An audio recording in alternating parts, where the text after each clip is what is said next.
નમસ્કાર મિત્રો, સ્વાગત છે અમારી યુટ્યુબ ચેનલ કોલેજ હેપીમાં. મિત્રો, આજે આપણે 11 સપ્ટેમ્બરથી 15 સપ્ટેમ્બર 2020ના મહત્વના કરંટ અફેર્સના પ્રશ્નો જોઈશું, જે તમને આવનારી પરીક્ષા માટે ઉપયોગી થઈ રહેશે. તો ચલો મિત્રો, ટાઈમ ના બગાડતા શરૂ કરીએ. ફર્સ્ટ ઓફ ઓલમાં આપણે જોઈશું 11, 12, 13, 9, 2020ના કરંટ અફેર્સના પ્રશ્નો જોઈશું. તો first question, national school of ડ્રામાના અધ્યક્ષ તરીકે કોની નિમણૂક થઈ? તો બોલિવૂડ ફિલ્મ અભિનેતા પરેશ રાવલની નિમણૂક કરવામાં આવી છે. $200 અબજ મૂલ્ય ધરાવતી દેશની પ્રથમ કંપની કઈ બની? રિલાયન્સ કંપની બની. આગળનો ક્વેશ્ચન, વડાપ્રધાન નરેન્દ્ર મોદીએ કેટલા રાજ્યોમાં 20,500 કરોડની મત્સ્ય સંપદા યોજના લોન્ચ કરી? 21 રાજ્યોમાં આ યોજના લોન્ચ કરવામાં આવી છે. મત્સ્ય સંપદા વડાપ્રધાન નરેન્દ્ર મોદીએ વિડીયો કોન્ફરન્સ દ્વારા ઈ ગોપાલા એપ પણ લોન્ચ કરી છે. કઈ એપ? ઈ ગોપાલા એપ પણ લોન્ચ કરવામાં આવી છે. આગળનો ક્વેશ્ચન, અરવિંદ ફેશન લિમિટેડના અમેરિકી મેન્સવેર બ્રાન્ડ એરોરે કયા બોલિવૂડના અભિનેતાને બ્રાન્ડ એમ્બેસેડર બનાવ્યા છે? ઋતિક રોશનને બનાવવામાં આવ્યા છે.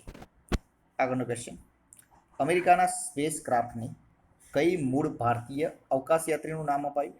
કલ્પના ચાવલા. કલ્પના ચાવલા નામ આપવામાં આવેલું છે. કેન્દ્ર સરકાર દ્વારા સ્ટાર્ટઅપ રેન્કિંગ જાહેર કરવામાં આવ્યું.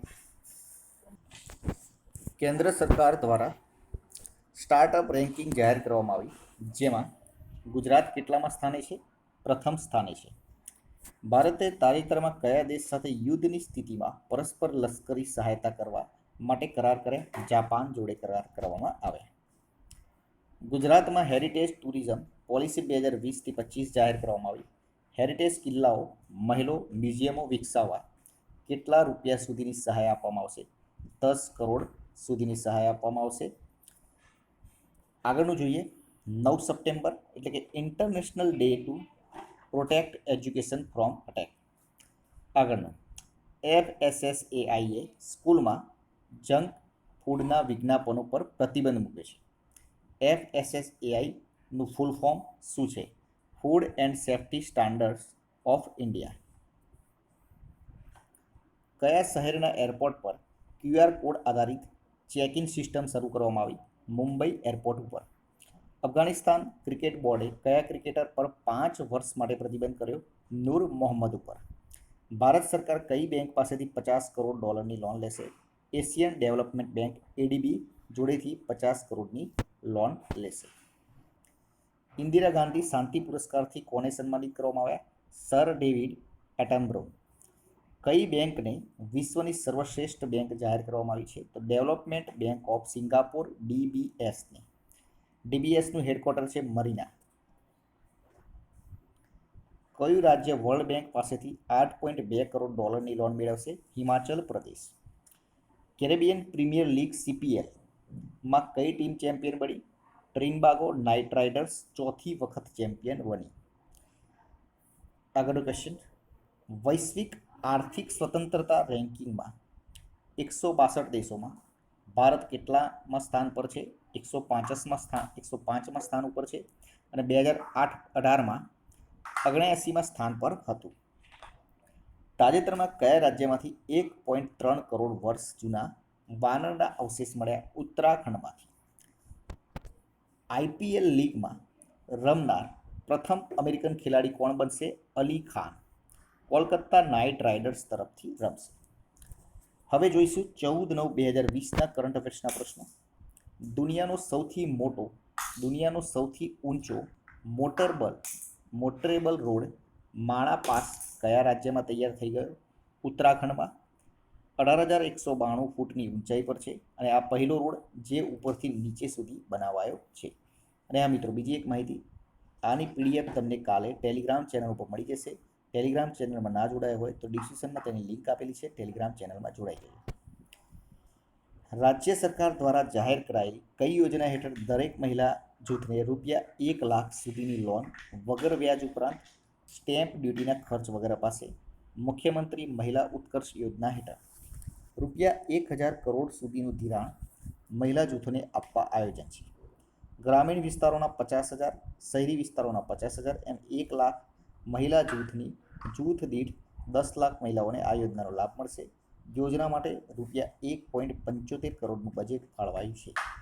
ગ્રામીણ વિસ્તારોમાં ગુજરાત લાઇવલીહુડ પ્રમોશન કંપની શહેરી વિસ્તારોમાં ગુજરાત અર્બન લાઇવલીહુડ મિશન યોજનાના અમલની જવાબદારી છે. આગળનો ક્વેશ્ચન, મહિલા યુએસ ઓપન ટેનિસમાં ચેમ્પિયન કોણ બની? જાપાનની નાઓમી ઓસાકા બીજી વખત બની. મનરેગા મેન તરીકે જાણીતા ભૂતપૂર્વ કેન્દ્રીય મંત્રી જેમનું હાલમાં નિધન થયું તે કોણ છે? રઘુવંશ પ્રસાદ સિંહ બિહારમાં આરજેડીના દિગ્ગજ નેતા હતા.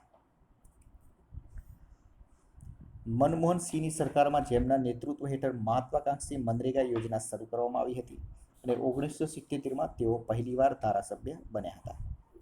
અમેરિકાના ન્યૂ ઓર્લિયન્સમાં કયું વાવાઝોડું ત્રાટકવાની શક્યતા છે? સેલી. ઉત્તર પ્રદેશમાં નવા દળની રચના કરવામાં આવી, તેનું નામ શું છે? ઉત્તર પ્રદેશ વિશેષ સુરક્ષા દળ વોરંટ વિના ધરપકડ કરી શકશે.